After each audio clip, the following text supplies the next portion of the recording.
Hi guys. ഇപ്പൊ ഇവിടെ നല്ല ചൂടാണ് കേട്ടോ. അപ്പൊ ഇച്ചിരി തണ്ണിമത്തനും ഒക്കെ ലേശം ഐസ്, അതായത് തണ്ണിമത്തം കട്ട് ചെയ്യുക ഗ്ലാസ്സിനകത്തോട്ട്, കുറച്ച് നല്ല ഐസ് ക്യൂബ്സ് ഇടുക, കുറച്ച് നേരം വെയിറ്റ് ചെയ്യുക. കുറച്ച് നേരം വെയിറ്റ് ചെയ്തിട്ട് കുറച്ച് ചെന്ന് നോക്കുവാണെങ്കിൽ നമുക്ക് ഇതുപോലത്തെ നല്ല അടിപൊളി ഒരു ഡ്രിങ്ക് കിട്ടും. അപ്പം ചൂടിനകത്തൊക്കെ ജീവിക്കുന്നവർ, അല്ലെങ്കിൽ ചൂട് കാലാവസ്ഥയിലൊക്കെ ഇപ്പം നിൽക്കുന്നവർ ഇതൊന്ന് ട്രൈ ചെയ്ത് നോക്കും കേട്ടോ. അപ്പൊ നമുക്ക് വീഡിയോയിലേക്ക് പോകാം. അപ്പൊ ഇന്ന് നമ്മുടെ Odyssey, the one and only Christopher നോളന്റെ ഒഡീസി നമ്മൾ പോയി കണ്ടിരിക്കുകയാണ് കേട്ടോ. അപ്പോ നമുക്ക് ആ പടത്തിന്റെ കാര്യങ്ങളൊക്കെ നോക്കാം. ഇതിന്റെ റൺ ടൈം എന്ന് പറയുമ്പോഴത്തേനും 3 മണിക്കൂർ, അതായത് 2 മണിക്കൂർ 53 മിനിറ്റ് ഉണ്ടായിരുന്നു കേട്ടോ ഈ പടം. 3 മണിക്കൂർ, അതായത് നല്ല ലെങ്തി ആയിട്ടുള്ളൊരു പടമാണ്. പക്ഷെ ആ ഒരു ലെങ്തിനെസ് നമുക്ക് ഒരുപാട്, നമുക്ക് പല രീതിക്ക് സിനിമ കാണുന്നവരുണ്ടായിരിക്കുമല്ലോ. ഇപ്പൊ ഒരു ചരിത്രം പറയുന്ന സിനിമയാണെങ്കിൽ ആ ചരിത്രം ഇഷ്ടപ്പെട്ട് സിനിമ കാണുന്ന ആളുകൾ ഉണ്ടായിരിക്കാം. അല്ലെങ്കിൽ ഒരു സയൻസ് ഫിക്ഷൻ ആണെങ്കിൽ ആ ഒരു സയൻസ് ഫിക്ഷൻ ജേണൽ ഇഷ്ടപ്പെട്ട് വന്ന് സിനിമ കാണുന്ന ആളുകൾ ഉണ്ടായിരിക്കാം.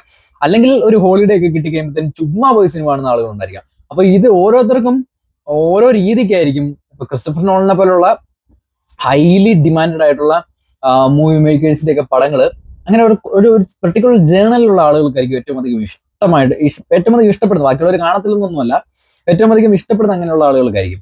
അപ്പൊ ഒഡീസിയും അങ്ങനത്തെ ഒരു മൂവിയാണ്. അപ്പൊ ഒഡീസിയുടെ നമ്മളൊരു മൊത്തത്തിലുള്ള ഒരു കഥയൊക്കെ നമ്മൾ പറയുകയാണെങ്കിൽ, ഈ ആൻഷ്യൻ ഗ്രീക്ക് ഉണ്ടല്ലോ, അപ്പൊ ആ കാലഘട്ടത്തിൽ ജീവിച്ചിരുന്ന കോമൾ എന്ന് പറയുന്ന ഒരു പോയറ്റ് ഉണ്ട്. അതായത് ഭയങ്കര ഫേമസ് ആയിട്ടുള്ള, അന്നത്തെ കാലത്തൊക്കെ ഒരുപാട് കവിതകളൊക്കെ എഴുതിക്കൊണ്ടിരുന്ന കോമർ എന്ന് പറഞ്ഞ ഒരാളുണ്ട്. അപ്പൊ അദ്ദേഹത്തിന്റെ കവിതകളിൽ ഒന്നാണ് ഈ പറയുന്ന ഒഡീസി എന്ന്, ഏറ്റവും വേൾഡ് ഫേമസ് ആയിട്ടുള്ള ഒരു കവിതയാണ് ഈ പറയുന്ന ഒഡീസി എന്ന് പറയുന്നത്. അതായത് ഒരു സിമ്പിൾ ആയിട്ട് ഞാൻ ഇതിന്റെ ഒരുപാട് ചരിത്രമൊക്കെ പറഞ്ഞു കഴിഞ്ഞാൽ ചിലപ്പോൾ എല്ലാവർക്കും പിടിയിട്ടില്ല. അതായത് ഒരു രാജ്യം നമ്മൾ കീഴടക്കാൻ വേണ്ടി പോകുന്നു, പക്ഷെ ആ രാജ്യത്ത് നമ്മൾ പ്രതീക്ഷിക്കാത്ത ചില സംഭവങ്ങൾ നമുക്ക് തിരിച്ചടി ഉണ്ടാവുന്ന സമയത്ത് നമ്മൾ അവിടെ പെട്ടുപോകുന്നു. ഒരു കുറച്ചു കാലം എന്ന് വെച്ചാൽ 10-15 കൊല്ലം നമ്മൾ അങ്ങോട്ട് അങ്ങ് പെട്ടുപോകുന്നു. ഈ നമ്മൾ വീട്ടിൽ നിന്ന് ഒരുപാട് അകലെ നമ്മൾ പോയി കഴിഞ്ഞു. ഇപ്പം തന്നെ നമുക്ക് വീട്ടിലേക്ക് തിരിച്ചു പോകണം. അപ്പൊ വീട്ടിലേക്ക് നമ്മൾ തിരിച്ചു പോയിട്ട് നമ്മൾ വീട്ടിൽ നിന്ന് പോകുന്ന സമയത്ത് വളരെ കുഞ്ഞായിരുന്ന മകൻ ഇപ്പം വളർന്ന് ഒരു യൗവനത്തിലൊക്കെ ആയി. ഓക്കെ, വൈഫ് മറ്റാരെയും സ്വീകരിക്കാതെ നമുക്ക് വേണ്ടി ഇങ്ങനെ കാത്തിരിക്കുകയാണ്. അപ്പൊ അങ്ങനെ ഒരു സാഹചര്യത്തിൽ നമുക്ക് വീട്ടിൽ തിരിച്ചു ചെന്നിട്ട് ആ രാജ്യം നമുക്ക് തിരിച്ചു പിടിക്കണം എന്നുള്ള അവസ്ഥയിൽ ആ നായകൻ അത് എങ്ങനെയായിരിക്കും എന്നൊരു ജേണൽ കാണിക്കുന്ന അങ്ങനത്തെ ഒരു സ്റ്റോറി ലൈനിൽ പോകുന്ന ഒരു മൂവിയാണ് കേട്ടോ ഈ ഒഡീസി എന്ന് പറയുന്നത്. അപ്പൊ നമുക്ക് ഇതിന്റെ കാസ്റ്റ് ഒക്കെ നമുക്ക് നോക്കാം കേട്ടോ. അപ്പൊ കാസ്റ്റ് നമുക്ക് എല്ലാവർക്കും അറിയാവുന്ന പോലെ തന്നെ മാറ്റ് ഡേമൺ, ഒന്നും പറയാനില്ല, ഒഡീസി ആയിട്ട് അങ്ങ് നിന്ന് തകർത്തിട്ടുണ്ട് പുള്ളി. ഓഫ് കോഴ്സ് നമ്മുടെ ടോം ഹാളണ്ട്. ടോം ഹാളണ്ടിന് ഇത് പുള്ളിയുടെ വർഷമാണ് ഈ വർഷം എന്ന് പറഞ്ഞാൽ. പിന്നെ നമ്മുടെ എന്നെ ഹെത്വേ ഉണ്ട്, അടിപൊളി പെർഫോമൻസ് ആയിരുന്നു. റോബർട്ട് പറ്റിൻസൺ ഉണ്ട്, അതും നല്ല അടിപൊളി പെർഫോമൻസ് ആയിരുന്നു. പെർഫോമൻസിന്റെ വൈസ് പറയുകയാണെങ്കിൽ ഇപ്പൊ ഈവൻ നമ്മൾ പറയുകയാണെങ്കിൽ എലിയറ്റ് പേജ് ഒക്കെ ആണെങ്കിലും അടിപൊളി. ഇവരെ പറ്റി നമ്മൾ നന്നായിട്ട് പെർഫോം ചെയ്തു എന്ന് പറയേണ്ട ആവശ്യമില്ല, എല്ലാ പടത്തിലും ഇവര് അടിപൊളിയാണ്. പക്ഷെ ഈ പടത്തിൽ നമ്മൾ പറയുന്ന സമയത്താണെങ്കിൽ മാറ്റ് ഡേമണൊക്കെ അടിച്ച് പൊളിച്ച് ഒഡീസിയസ് ആയിട്ട് ഒന്നും പറയാനില്ല. അങ്ങനെ നമ്മൾ മൊത്തത്തിൽ നോക്കുന്ന സമയത്ത് ഈ പടം അങ്ങനത്തെ ഒരു ജേണലിലുള്ള ഒരു പടമാണ്. പിന്നെ ഈ റൺ ടൈം ഭയങ്കര കൂടുതലായതുകൊണ്ട് തന്നെ എല്ലാ ആളുകൾക്കും കംഫർട്ടബിൾ ആയിരിക്കില്ല. പിന്നെ നമ്മൾ ഈ പടത്തിനെ പറ്റി പറയേണ്ട ഒരു കാര്യം എന്ന് പറഞ്ഞു കഴിഞ്ഞാൽ, ഇത് സീൻ ബൈ കട്ട് എന്ന് പറയുന്ന രീതിക്ക് നമ്മൾ സാധാരണ ക്രിസ്റ്റഫർ നോളന്റെ പടങ്ങൾ എന്തുകൊണ്ടായിരിക്കും ഫേമസ് ആകുന്നതെന്ന് ചോദിച്ചു കഴിഞ്ഞാൽ ഒരു പിടുത്തം കിട്ടില്ല. നമ്മൾ പെട്ടെന്ന് പെട്ടെന്ന് നമ്മൾ സിനിമ കാണാൻ വേണ്ടി ഇരിക്കുന്ന ഒരാൾക്ക് ഇത് എന്താണ് ഈ സംഭവിക്കുന്നത് പിടുത്തം കിട്ടാത്ത രീതിക്കായിരിക്കും പൊതുവെ ക്രിസ്റ്റഫർ നോളൻ മൂവീസ് പോകുന്നത്. പക്ഷെ ഈ മൂവിക്ക് ഞാൻ കണ്ടിട്ടുള്ളത് അങ്ങനത്തെ ഒരു വലിയ കുഴപ്പിക്കുന്ന സംഭവങ്ങളൊന്നും ഈ പടത്തിനകത്തില്ല.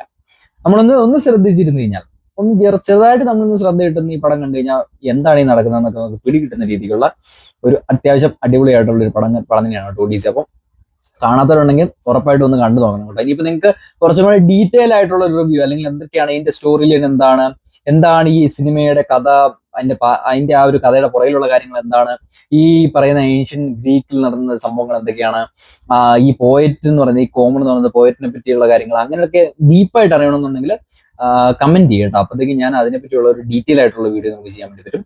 അപ്പൊ അങ്ങനെ അതും കൂടെ കിട്ടിയുമ്പോഴത്തേനും നിങ്ങൾക്ക് കുറച്ചും കൂടെ വ്യക്തമാവും അല്ലെ. ഓക്കെ, അപ്പൊ ഇത് കേൾക്കണമെന്ന് ആഗ്രഹമുള്ള ആളുകളൊക്കെ ആണെങ്കിൽ കമന്റ് ചെയ്യട്ടോ. അപ്പോഴത്തേക്ക് ഞാൻ അതിനെപ്പറ്റി ഒരു വീഡിയോ കൂടെ ചെയ്യാം.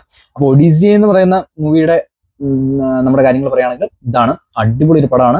അപ്പൊ സിനിമ കുറച്ചും കൂടി ഇഷ്ടമുള്ള ഒരാൾ, കുറച്ചും കൂടി ഡീപ്പായിട്ട് ഒരു സിനിമ ഇറങ്ങി കാണാൻ ഇഷ്ടമുള്ള ഒരാളൊക്കെ ആണെങ്കിൽ ഉറപ്പായിട്ട് ഈ പടം പോയി കണ്ടു നോക്കാം. പിന്നെ ഈ റൺ ടൈം നമ്മൾ നോക്കണം കേട്ടോ. ക്രിസ്റ്റഫർ നോളൻ പടമാണ്.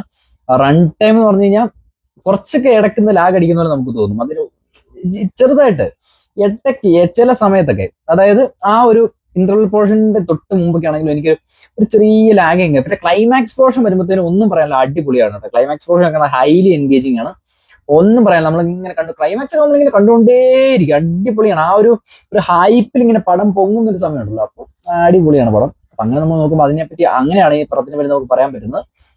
അപ്പോൾ കാണാത്തവരുണ്ടെങ്കിൽ ഉറപ്പായിട്ട് ഇത് കണ്ടു നോക്കാം. ഞാൻ ഈ പറഞ്ഞ പോലെ തന്നെ നിങ്ങൾക്ക് ഇതിനെപ്പറ്റി ഡീറ്റെയിൽ ആയിട്ടോ കാര്യങ്ങൾ വേണമെങ്കിൽ ഉറപ്പായിട്ട് ഒന്ന് കമന്റ് ചെയ്യട്ടാ. അപ്പോഴത്തേക്കും നമുക്ക് മറ്റൊരു വീഡിയോ കാണാം. അതുവരെയും